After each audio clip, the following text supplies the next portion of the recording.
हाँ, जीवन का उद्देश्य जानना है और साधना करनी है। पिछली बार हमने देखा कि विचार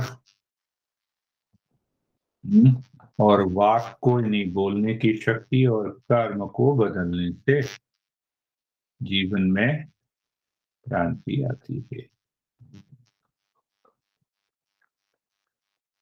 तो बार-बार फिर हम वही करते हैं सतसंगत्वे, निस्संगत्वं, निस्संगत्वे निर्मोहत्वं, निर्मोहत्वे चंचल, निर्मोहत्वे निश्चल तत्वं, निश्चल तत्वे जीवन मुक्ति। तो बार-बार सत्संग यानी अंतों पे विचार करने से मन के अंदर बदलाव आता है। तो ये बदलाव एकदम अनअटैचमेंट, अनासक्ति दे देता है। अनासक्ति का ये मतलब नहीं है कि हम जो है बिल्कुल अलग हो गए, बात नहीं करनी। नहीं, अंदर से मन का जो भाव है कि जो बाहर सुख है वो नहीं है, सारा सुख और आनंद अंदर है, जिसकी वजह से वो अनासक्ति आ जाती है। अब ये अनासक्ति अगर बनी रहती है, तो ये अनासक्ति जब बनी रहती है, तो जो भ्रम है, भ्रम का मतलब ये है कि जो मैं देखता हूँ, प्रतीत होता है कि सच है पर सच नहीं।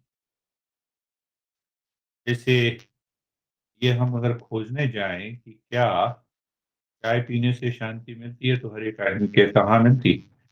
पर क्या शांति चाय का स्वभाव है? नहीं।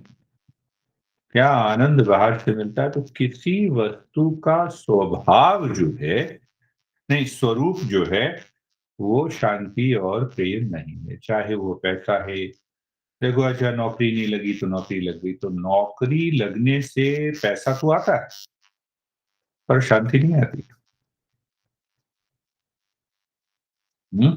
कपड़ा नया खरीदने से सुरक्षा तो होती है, पर क हम ये कहें कि कपड़े में शांति है तो शांति नहीं है। हुँ? तो ये बात अगर हमें समझ में आ जाती है, तो सुबह उठते ही हमारा मन जो है, वो एक दिशा में बहने लगता है। और जब मन एक दिशा में बहे, तो 24 घंटे वही अवस्था बनी रहती है। तो हम साधक हो गए, और साधक होने के बाद फिर यात्रा सुगम हो जाती है। तो यात्रा को सुगम बनाने के लिए बार-बार मन के अंदर ये विचार करना है कि जीवन का जो उद्देश्य है, वो आखिर क्या है? और उस पे मन को टिकाए। हाँ, पहले कई बार चर्चा की कि भई जानवरों का कोई उद्देश्य नहीं होता, और जानवरों के जो भी काम होते हैं, वो प्रकृति के द्वारा निर्धारित होते हैं, मशीन की तरह। जैसे कार का कोई अपना काम नहीं है। कार का टायर फट गया तो फिर हमें ठीक करना है, हवा हमें डलवानी है। हाँ? फ्रिज खराब हो गया तो उसको हमें ठीक करवाना है, हमारी ज़रूरत है। तो उसी प्रकार से प्रकृति से प्रकृति के द्वारा उनका मन चलता है। इसीलिए हम कहते हैं ना कि भई उनके देखो उनके खाने की चीज़ें निर्धारित, गाय मांस नहीं खाएगी, शेर जो है वो घास नहीं खाएगा। वो इसीलिए वो कंट्रोल्ड है, निर्धारित है नेचर के द्वारा। बेहोशी में, ये समझें कि बेहोशी में क्या है। हमारे पास होश है, तो होश होने से क्या हो गया? तो होश कहाँ से आया? मन से। उस होश को क्या कहते हैं? उसको हम कहते हैं स्व सजगता, स्व चेतना, सेल्फ अवेयरनेस। हमारा मन इतना ज़्यादा विकसित है कि हमें ये देखना है। हमारा मन जो है, हम घास भी खा सकते हैं, मांस भी खा सकते हैं और वीगन भी खा सकते हैं। इसका मतलब क्या हुआ कि हमारे मन के अंदर ये चुनाव है। जो चुनाव की शक्ति है, यही हमें अपने जीवन के हमारे शास्त्र जो कहते हैं कि अगर हम चुनाव सही नहीं करेंगे, चुनाव का मतलब ये है कि 2 चीज़ें हैं, 4 चीज़ें हैं, उसमें से एक का चुनाव कर लिया और उसके ऊपर प्रयास किया और फिर हमने उस उद्देश्य की तरफ बढ़े, प्रयास किए। यही तो है जीवन में। अच्छा ये जॉब इसमें अप्लाई कर दिया, चुनाव किया। जॉब तो बहुत सारी, खाने में चुनाव किया, नहीं आज दाल ही खानी है, कपड़े पहनने में चुनाव किया। तो वो जो चुनाव की शक्ति है हमारे मन के अंदर, हमारे मन को वो दिशा दे, तो वहाँ पर सत्संग का रोल आ जाता है। ये शास्त्र ये कहते हैं कि जो मनुष्य का मन है, वो क्या कर सकता है उसके ऊपर, उसके पास क्या है चुनाव की शक्ति है, कंट्रोल करने की शक्ति है और अपने जीवन के उद्देश्य को निर्धारित करने की शक्ति है। चलो ये भी हो गया। तो अक्सर हम क्या करते हैं कि जीवन में हमें ये पता भी हो कि आनंद अंदर है, फिर भी हमारा चुनाव गलत होता है। हम किसी न किसी बात से दुखी हो जाते हैं। बाहर दुखी होने का कोई कारण ही नहीं, बस ये समझ। बाहर जीवन में किसी वस्तु, व्यक्ति, स्थान, घटना से दुखी होने का कारण नहीं है। और अगर हम दुखी हैं, तो हमने हमें अपने जीवन का सही उद्देश्य पता नहीं है और नहीं पता है, तो मन अपनी पुरानी आदत में जाएगा। पुरानी आदत का मतलब ये है कि उसके उसमें आसक्ति होगी, उसमें भ्रम है, इसीलिए हम दुखी। कोई भी कारण है ही नहीं दुखी होने। पर जब हम कारण ज़बरदस्ती ढूँढते हैं और अपने मन के ऊपर थोपते हैं, तो उसी का नाम भ्रम, उसी का नाम भ्रम। मैं कहूँ कि मेरे पिताजी हमेशा जब तक मैं ज़िंदा रहूँ, तब तक वो भी ज़िंदा रहें। संभव है? अपना तो पता नहीं है, मैंने भ्रम एक पाल लिया।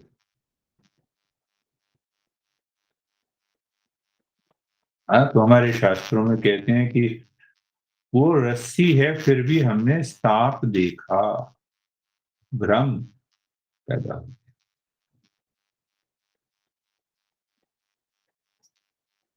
जीवन का उद्देश्य जो है, जब तक हम तय नहीं करेंगे, क्या होगा? मन भागता रहेगा। भागने वाला मन दुखी होता है।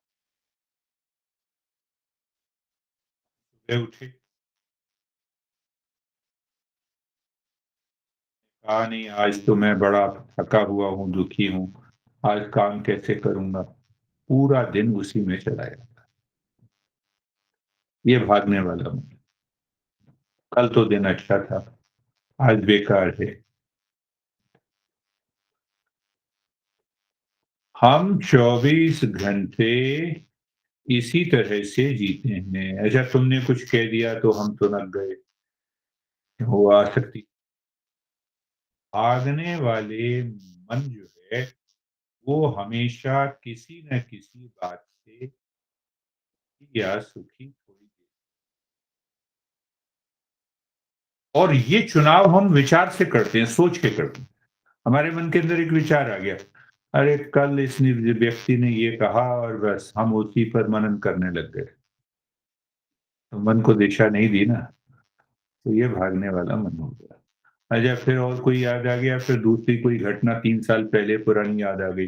अब मन उसी को लेके बैठ गया, उसी में मन उसी पर विचार कर रहा है, उसी में नहा रहा है, उसी में खाना खा रहा है, तो मन डिप्रेस हो गया। भागने वाला जो मन है, जो हमेशा द्वंद में रहता है और मन जो है कई विचारों के साथ-साथ भाव में भागता रहता है।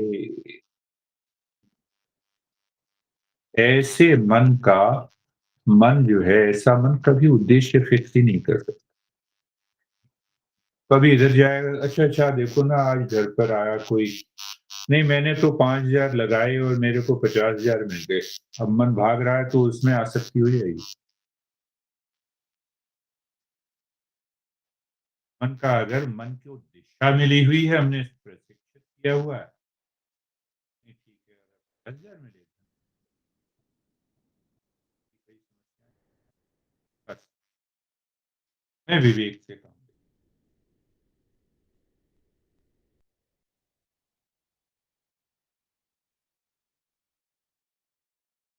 हाँ, अंग्रेजी में कहते हैं ना कि I had a crush at the first sight,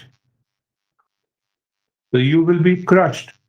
If you have a crush at first sight, so you will be crushed. तो क्रश जो है मतलब एकदम भावावेश में, आहा! आज के 50 हो गए, बताओ कैसे हो गए? कहाँ लगाना है? मैं 10 लगाता हूँ।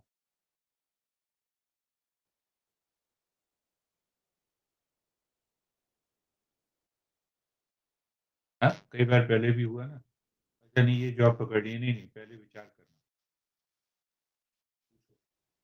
विचार करो, कहाँ जॉब है, कैसे है, टेम्परेरी है, कंटिन्यू करेगा, नहीं इसमें हम भाव में जब आ जाते हैं तो ये आसक्ति हमें अंदर से पकड़ती है। वो जो आसक्ति अंदर है उसको ठीक करना तभी जीवन का उद्देश्य। एक और बात यहाँ पे हम देखें कि हमारा जीवन जो है, जब हम सत्संग नहीं करते हैं और विवेक नहीं आता है, चुनाव नहीं है हमारे जीवन में, तब हमारा जो जीवन कैसे चलता है हॉरिजॉन्टल लाइन में। हॉरिजॉन्टल का मतलब जैसे ट्रेन चलती है, एक ही सड़क, एक ही ट्रैक पे दौड़ेगी, कार है हाईवे पे ही दौड़ेगी, कार ऊपर थोड़ा उड़ती, ट्रेन थोड़ा ऊपर उड़ता। तो इसका मतलब क्या हुआ? इसका मतलब ये हुआ कि आज दाल से हमें प्रसन्नता मिली, कल अच्छा सब्जी से मिली, परसों किसी तीसरी चीज से मिली। तो हम एक प्लेज़र से दूसरे प्लेज़र, तीसरे प्लेज़र, चौथे प्लेज़र पे घूमते रहते हैं, उसी को हम कहते हैं कि हम तो बड़े आनंद आनंद में कहाँ से हो? तुमने चीज़ें बदल दी और भ्रम पैदा कर लिया कि बाहर में आनंद है, बाहर तो है ही नहीं आनंद। हम उसी भ्रम में मन ही होगा ही होगा ही। मैंने आसक्ति की, मेरी आसक्ति पूरी हो गई, तो सुख आया, नहीं हुई तो दुःख आएगा।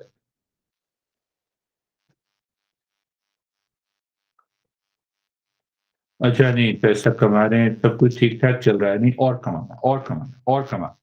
नहीं, दिशा देनी है, आगे बढ़ना है, पर आसक्ति के साथ अगर हम आगे बढ़े तो दुःख आएँगे।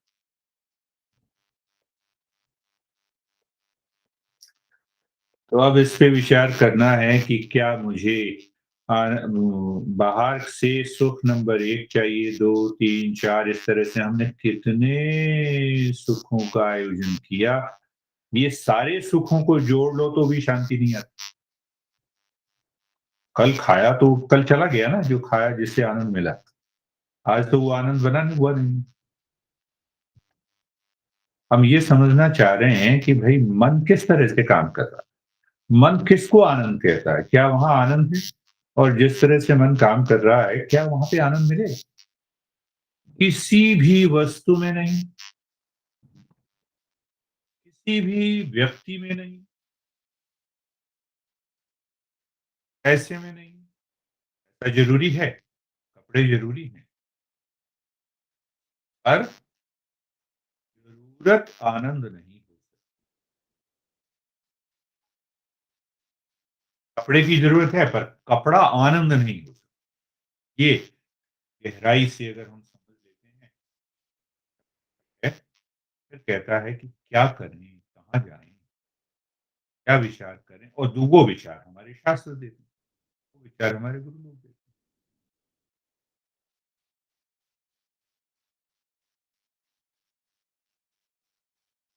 अब इसका एक और प्रभाव पड़ता है कि हमने ये देखा, अच्छा ये खाया, कल वो खाया, परसों ये खाया, सभी में आनंद मिल रहा है, जीवन इसी प्रकार चल रहा है। जीवन की इतनी बुरी आदत पड़ जाती है, अब 90 साल के हो गए हैं, अब तो रसगुल्ले खाने हैं, पर रसगुल्ले खा नहीं सकते, क्योंकि डायबिटीज़। तो मन अंदर से जोर मार रहा है। तो 90 साल में भी आईसीयू में लेटे हुए हैं। नर्स को देखा, वहाँ पे आसक्ति आ गई।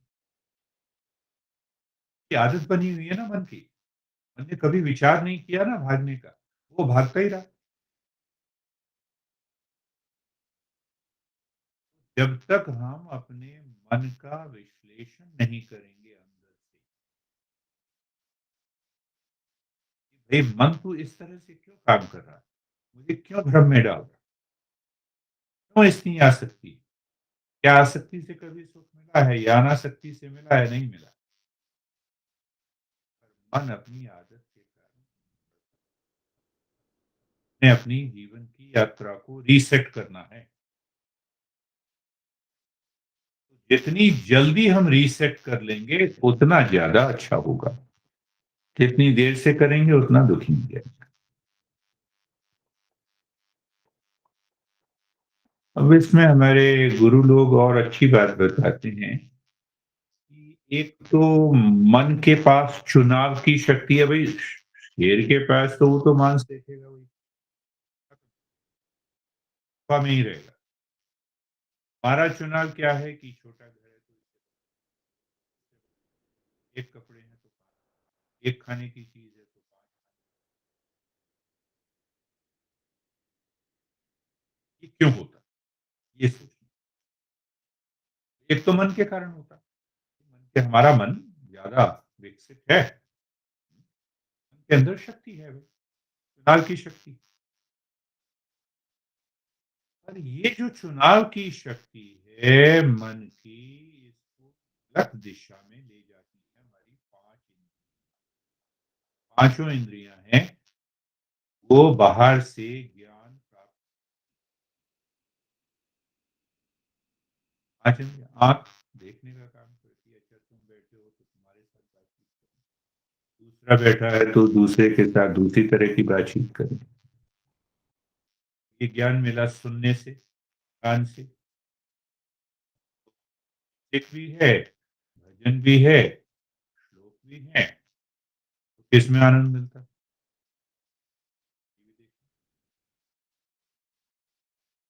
देखते किसको हैं हम? मिस यूनिवर्स को भी देख लें और एक सरस्वती को भी देख। मिस यूनिवर्स को भी देखा और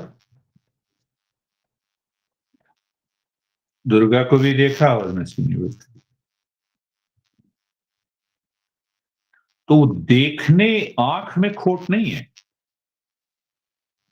देखना तो स्वाभाविक है, जो सामने आएगा हम देखेंगे। मन पीछे से, मन क्या, कहाँ जा रहा है? मन क्यों आकर्षित हो रहा है? सरस्वती के प्रति क्यों नहीं आकर्षित होता? मिस यूनिवर्स के प्रति क्यों आकर्षित होता है? ये प्रॉब्लम है। देखना बुरा नहीं, देखना, सुनना, स्पर्श करना, ये बुरा नहीं है। उसके पीछे मन की क्या मंशा है? मन का व्यवहार कैसे है? मन किस भाव से देखता है? पांचों इंद्रियों के द्वारा। तो हम चर्चा ये कर रहे हैं, समझने की ये कोशिश कर रहे हैं कि भाई तू मन, हम तो मनुष्य हैं, मेरा मन मैं चाहता हूँ ना जाए, फिर भी जाता है, क्यों जाता है? इसका उत्तर खोलो। जितनी समझ आएगी उतना ही मन को हम दिशा दे पाएंगे। शब्दादि पंचवीरेव पंच पंचत्व पंचत्वं पुः स्वगुणेन बद्धा पुरंगमातंग पतंग मीन गंगा नरः। ये एक शास्त्र है, वो बड़ा अच्छा शास्त्र है। उसका ये उसमें शंकराचार्य जी कहते हैं विवेक चूड़ामणि। तो उसमें कहते हैं देखो थोड़ा-सा विचार करो, एक हिरण है, एक हाथी है, एक कीड़ा है जो प्रकाश की तरफ लाइट की तरफ आकर्षित होता है और एक मछली है और एक मधुमक्खी। ये पाँचों जो जानवर हैं, उनकी केवल एक ही इंद्रिय स्ट्रॉन्ग होती है, एक इंद्रिय मतलब एक सेंस ऑर्गन। हमारी पाँचों स्ट्रॉन्ग और पाँचों से मन बाहर जाता है। तो अगर मन बिगड़ा हुआ है, तो हमारा जीवन बिगड़ जाएगा।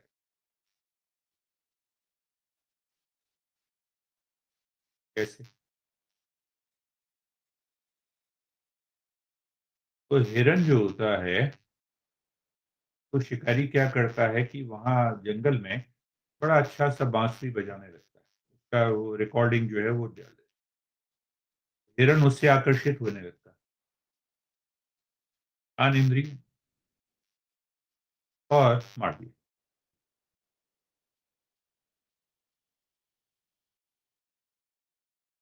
प्यार हो गया। केवल किसके कारण? इंद्रिय।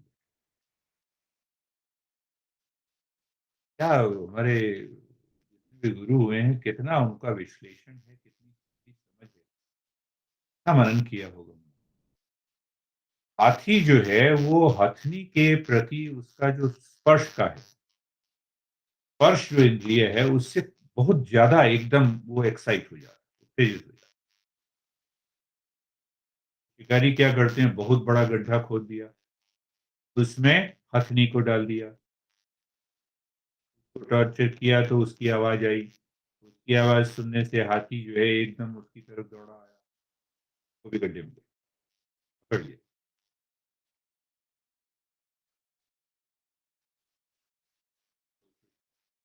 एक ही इंद्रिय उसकी प्रबल है। हिरण की भी एक ही इंद्रिय स्ट्रॉन्ग है और हाथी की एक ही इंद्रिय। हम तो बाहर अगर मॉल में घूमने गए तो पाँचों की पाँचों इंद्रियाँ हमारी एकदम बड़ी रौनक है। तो बॉलीवुड को एक और शब्द में क्या कहते हैं? याद आएगा तो मैं बताता हूँ। और कीड़ा जो है, छोटे-छोटे कीड़े होते हैं, रात में देखो शाम को एकदम बल्ब की तरफ जहाँ लाइट जली हुई है वहाँ पे आकर्षित हो जाते हैं। और आकर्षित क्या होते हैं? वो बार-बार उसके ऊपर कूदते हैं, वो गर्म रहता है, मर गए। ये अ, मछली स्वाद काँटा डालते हैं ना, काँटे में क्या डालते हैं? काँटे में डाल के और फिर मछली को पकड़ो।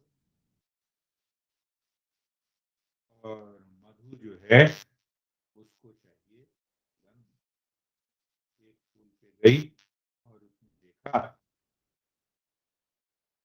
और उस कई फूल ऐसे होते हैं, सुगंध तो बड़ी तेज़ होती है उसकी। तेज़ सुगंध को बार-बार लेने से वो मधुमक्खी भी मर जाती है। 5 चीज़ें हो गई। 5 इंद्रियाँ, 5 जानवर, ये पाँचों के पाँचों शिकार हो गए, हमारी क्या हालत?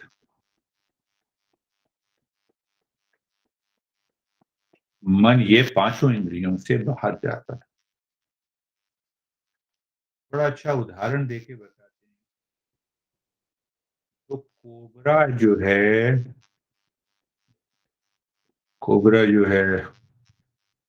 साँप,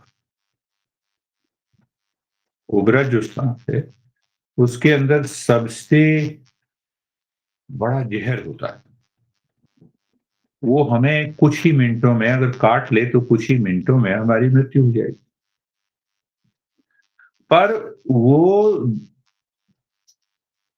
ज़हर जो है घातक तभी होगा जबकि वो हमें काटेगा। हम दूर रहें, हम बचाव कर लेते हैं। नहीं काटेगा तो कैसे हम मरेंगे? ये पाँचों इंद्रियाँ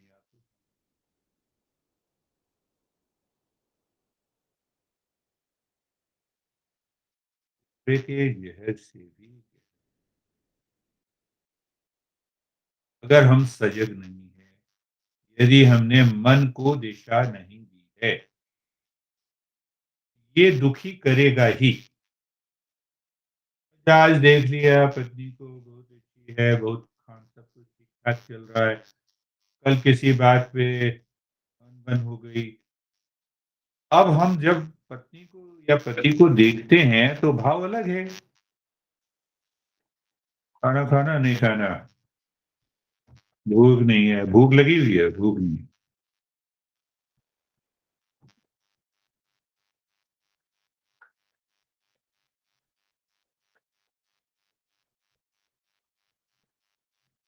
कल किसी दोस्त से अनबन हो गई, अब उसने तो कैज़ुअली फ़ोन किया, उसके मन में कुछ है ही नहीं।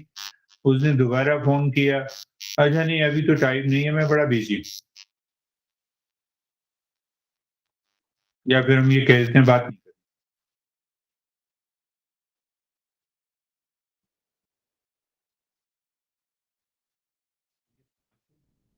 है।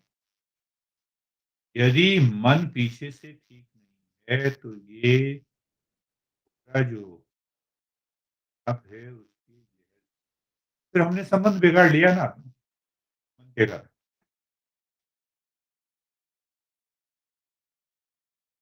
तो पिछली बार जो हमने चर्चा की थी कि विचार सही हो, वाणी सही हो, विचार करने की शक्ति और उसके पीछे ज्ञान सही हो, जिससे सही कर्म हम करें।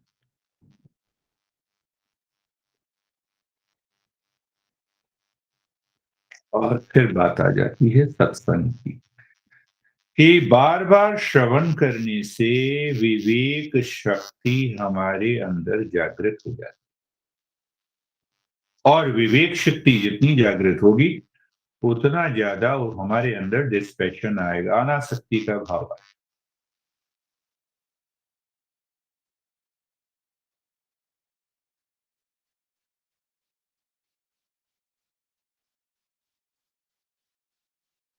क्या करते हैं?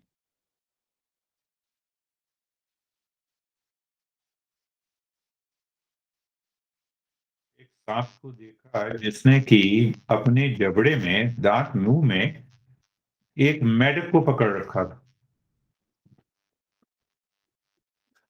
और मेढक ने एक कीड़े को पकड़ रखा था, वो मस्ती में कीड़ा खा रहा था।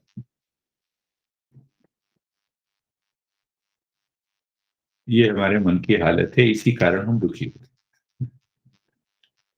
उसके अलावा दुखी होने का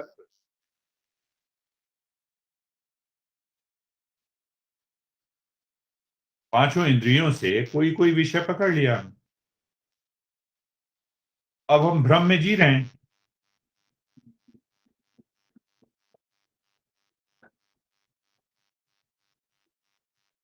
और भ्रम में जी रहे हैं, तो मन बार-बार उसको फीड कर रहा है। तभी क्रोध आता है, तभी भ्रम पैदा होता है, तभी आसक्ति बहुत ज़्यादा बढ़ती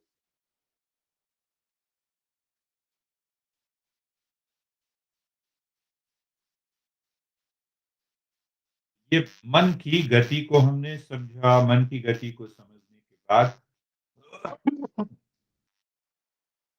तो हमारा मन फिर जब इतना समझ लेता है, तो हम क्या करें? हमारे जीवन का क्या उद्देश्य हो?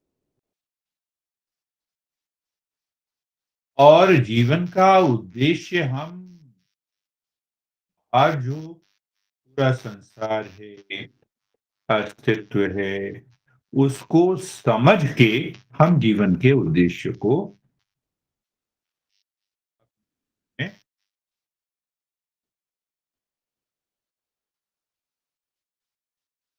अस्तित्व को क्या समझना है?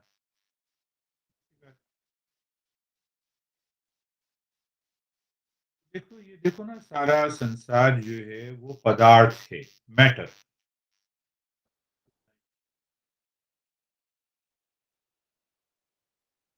ये पदार्थ जो है ये जितना भी पदार्थ हैं, हम सब कहते हैं 5 तत्व हैं, आकाश, वायु, अग्नि, पानी और पृथ्वी। हम कहते हैं 5। साइंस कहता है 108 हैं, तो ठीक है, कोई दिक्कत नहीं, 108।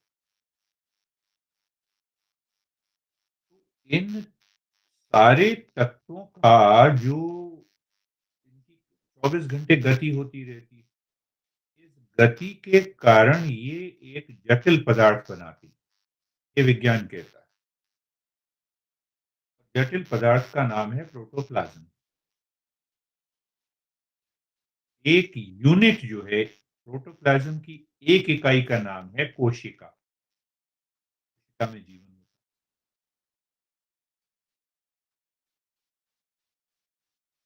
पदार्थ की बहुत सारी प्रक्रियाओं से क्या अभिव्यक्ति हुई, मैनिफेस्टेशन हुआ, क्रिएट नहीं हुआ। उसके अंदर से जीवन प्रकट हुआ। पदार्थ से जीवन प्रकट हुआ। प्रकट होने का मतलब ये, जैसे कि वृक्ष जो है, पूरा पेड़ जो है उस बीज के अंदर है, और उसको डाला, खाद पानी डाला और कुछ साल प्रतीक्षा की और पेड़ बना। तो वो पेड़ जो है उस बीज के अंदर पहले था। तो जीवन हमारे इस पदार्थ के अंदर था, वो प्रकट हुआ।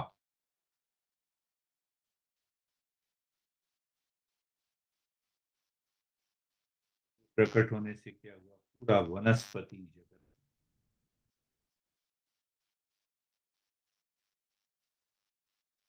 तो उस पदार्थ को अगर हम कहें अस्तित्व, उसको कहो सत, तो सत जमा जीवन, वनस्पति जगत।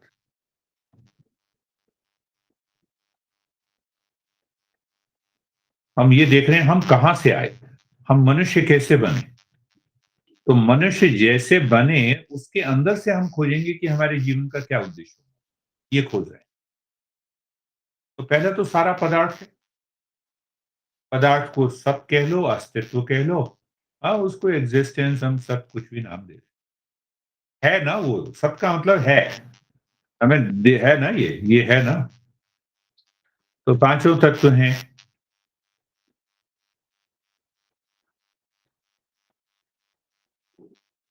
तो उस तत्व से उसके अंदर की अभिव्यक्ति हुई, किसकी? जीवन। सत जमा जीवन बराबर वनस्पति जो। देखो, ये किसी ने बनाया नहीं, किसी विज्ञान ने नहीं बनाया कि हाँ इस मैटर से मैंने जीवन पैदा कर दिया। किसी साइंटिस्ट में दम नहीं, अभी तक तो नहीं कर पाए।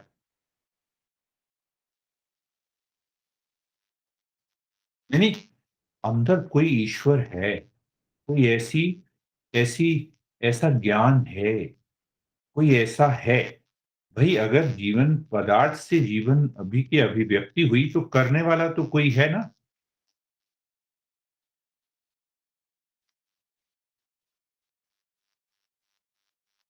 तो कई ऐसे पौधे देखे गए हैं कि अगर वो पौधे अपना अपना एक जो है मुंह, जैसे कहो कि 5-10 पत्तियां हैं, या उन्होंने एक फूल की आकृति बनाई हुई है, वो अपना, जैसे कि उन्होंने मुंह खोल के रखा हुआ है, और कोई भी कीड़ा मक्खी उसमें गई तो।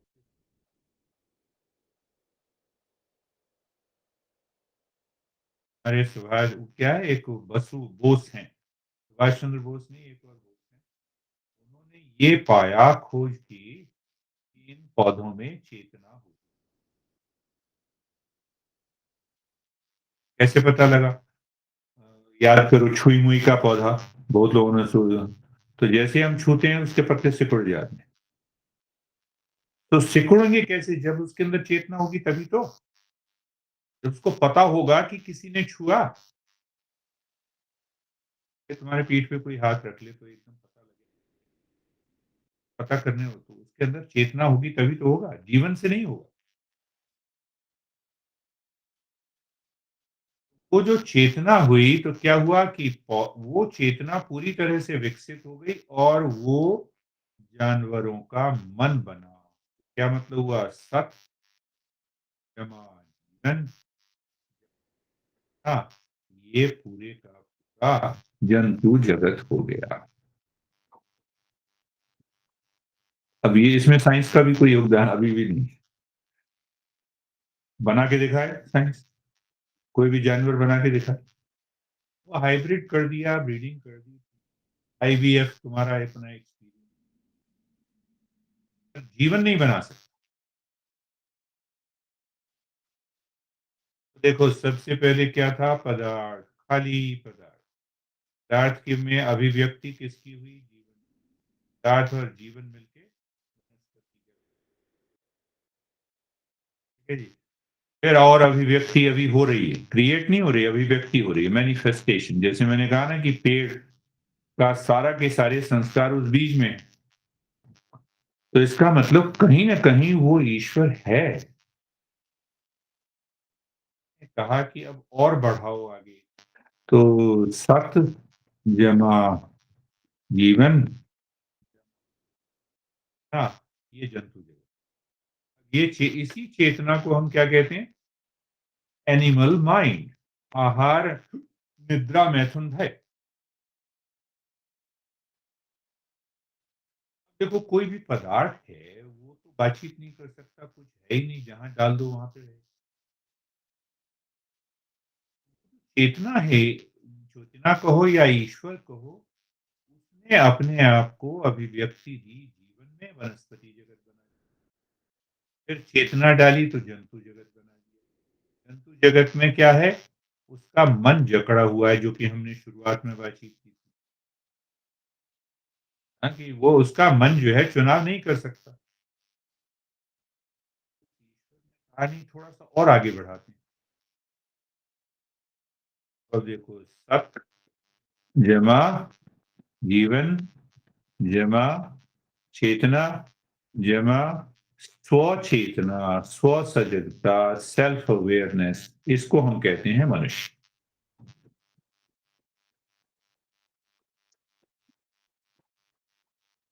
सत कहाँ है मनुष्य में? ये पूरा शरीर ही तो सत है, उस 5 तत्वों से ही बना। 5 तत्व कहो या कहो कार्बोहाइड्रेट, प्रोटीन, हाँ, विटामिन, ये सब को जीवन है ट्रांसलेट में। हमारे पास वो मनुष्य, वो जानवरों का भी मन है, आहार निद्रा मैथुन है, चेतना होगी, स्वचेतना, जिससे कि हम विचार कर सकते हैं अपने जीवन का उद्देश्य।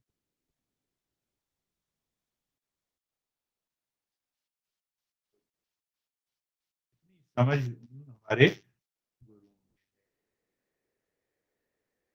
अब एक बात पे विचार करो कि ये विचार की शक्ति हमें दी है ना, बुद्धि की शक्ति दी है, चुनाव की शक्ति दी है, हैं? अभ्यास की, साधना की शक्ति दी है। तो भाई अब ये विचार करने का बात है कि एक समय के लिए मान लो कि ईश्वर ने पदार्थ से जीवन की अभिव्यक्ति की, फिर पदार्थ और जीवन के साथ-साथ उसने चेतना की अभिव्यक्ति की, यानी एक कदम ऊपर उठा, हैं? मन अगर हमारा सपाट लाइन में, हॉरिज़ॉन्टल लाइन में चलता रहे, तो वो हमेशा दुखी रहेगा। खुश रहेगा, चाहे एक प्लेज़र, आज दाल रोटी खा ली, कल चिकन खा लिया, परसों कुछ और। आज एक कपड़े पहन लिए, आज ₹500 वाले पहन लिए। एक ही लाइन है ना। ईश्वर क्या इशारा कर रहा है? ऊपर उठो। विवेकानंद कहते थे, उत्तिष्ठ उत्तिष्ठ, राइज अवेक, ऊपर उठना है। क्यों उठना है? क्योंकि जीवन का पूरा विश्व जो है, जो चला रहा है वो ऊपर उठा। पदार्थ से बेहतर जीवन है ना, ये वस्तु से बेहतर वनस्पति जगत और जंतु जगत, पदार्थ और वनस्पति जगत से बेहतर ऊपर उठाना, उसकी योग्यता है ना काफी। और मनुष्य जगत इन तीनों से ऊपर है। इसमें साइंस का कोई योगदान नहीं। ये अपने आप चल रहा है। विचार करने वाली बात है कि अगला जो अभिव्यक्ति का स्तर है वो क्या होगा?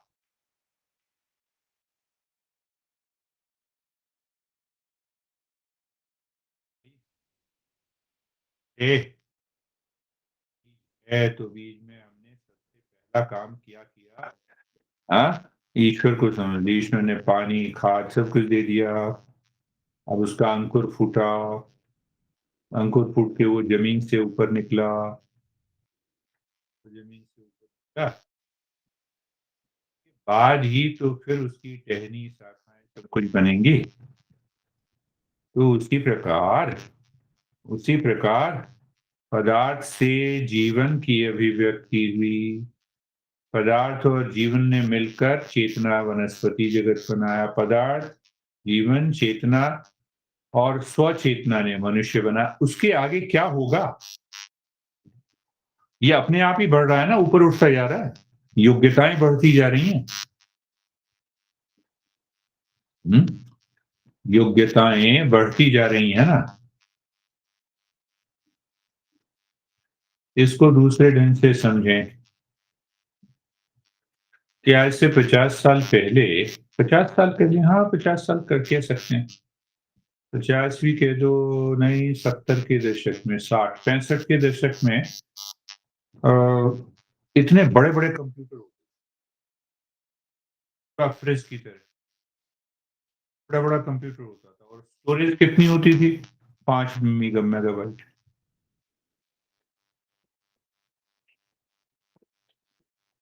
सोचो, 10 साल के बाद फिर 10 साल आगे बढ़ो, और कंप्यूटर का आकार क्या हो गया? छोटा, कैपेसिटी बढ़ गई। फिर और कंप्यूटर का रूप बदल गया, लैपटॉप हो गया। अब कहीं भी ले जा सकते हैं, उसका और आकार छोटा हो गया।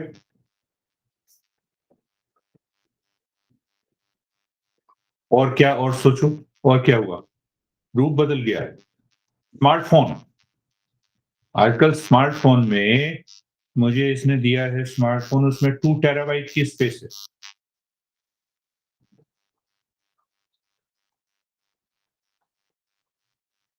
छोटा हो गया ना, छोटा, छोटा, छोटा।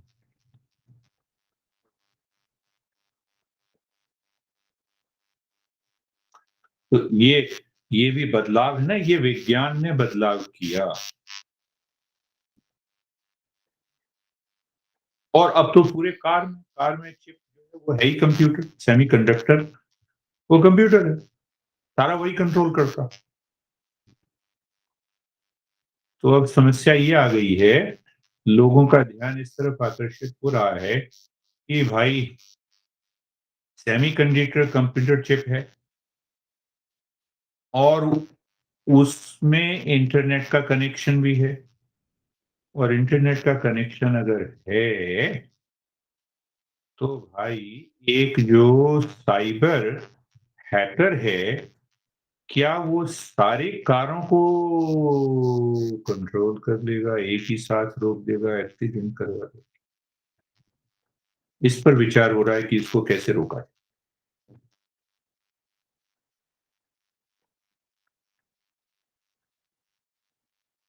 तो ये बात मैंने इसलिए बताई कि देखो, प्रकृति शक्ति ने अपने ऊपर बहुत सारे प्रयोग किए।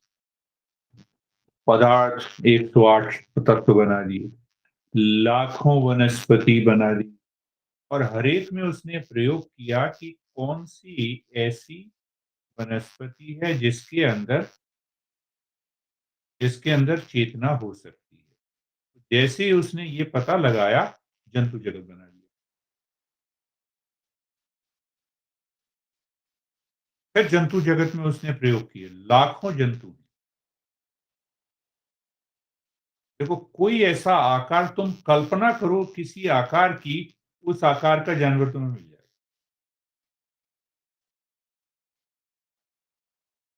हमारे घर में मक्खी, मच्छर से लेके हाथी, जिराफ, और विज्ञान ने कहा कि वो पहले पुराने समय में, हाँ, वो जो बड़े-बड़े जंतु जो होते थे, रेंगने वाले,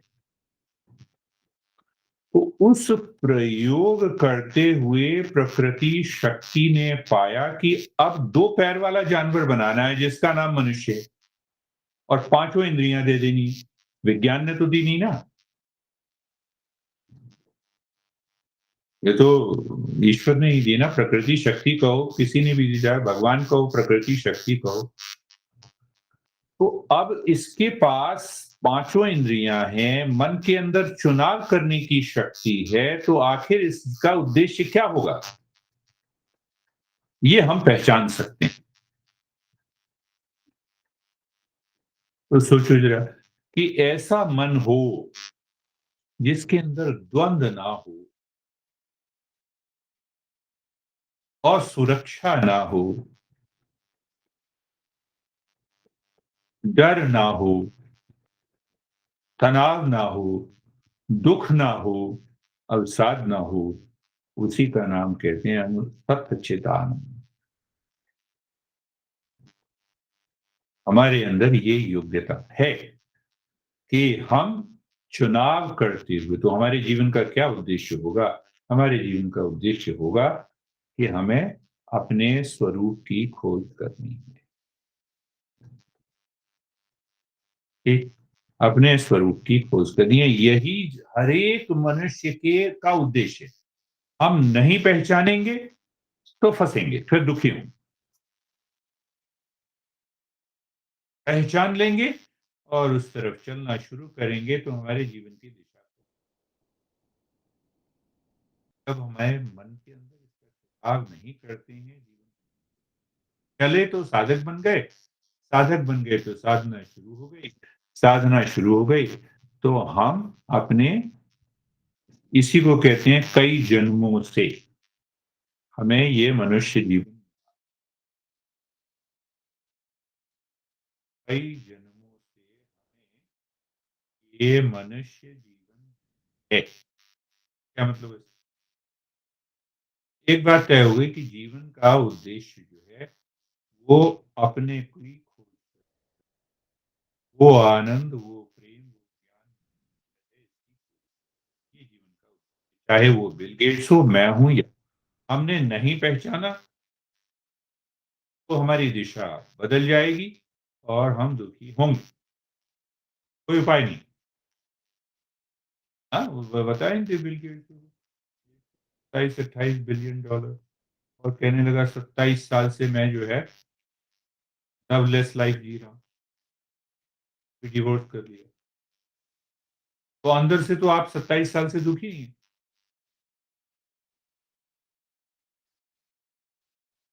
एक बात और पकड़ ली, जीवन का उद्देश्य।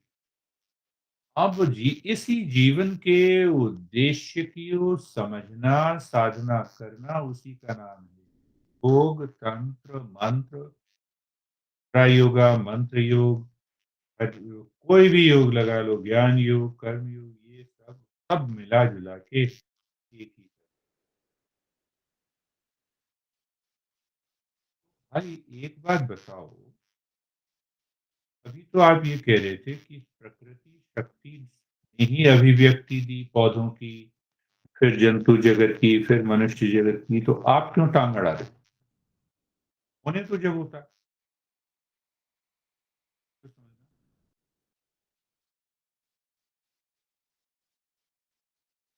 तो विज्ञान भी कहता है, हम भी ये कहते हैं, एक पदार्थ से वनस्पति जगत के बनने में करोड़ों वर्ष लग गए।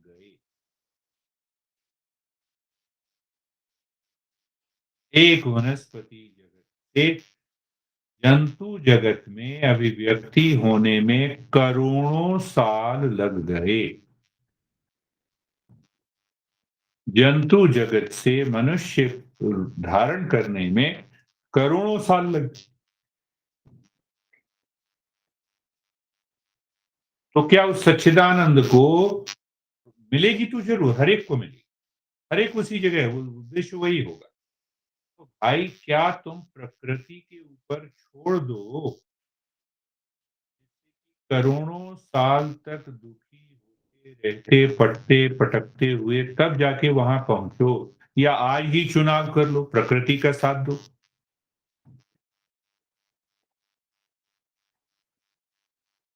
आज ही साथ दे दो और आज से साधक बन जाओ। तो वो जो करोड़ों साल इस शरीर को प्रतीक्षा करने लगी, कि गुज़रेगा, उस दुःख को अभी से हमने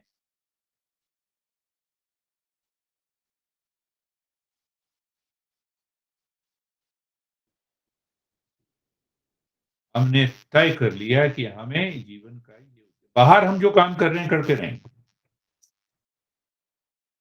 हैं, इस उद्देश्य को हमने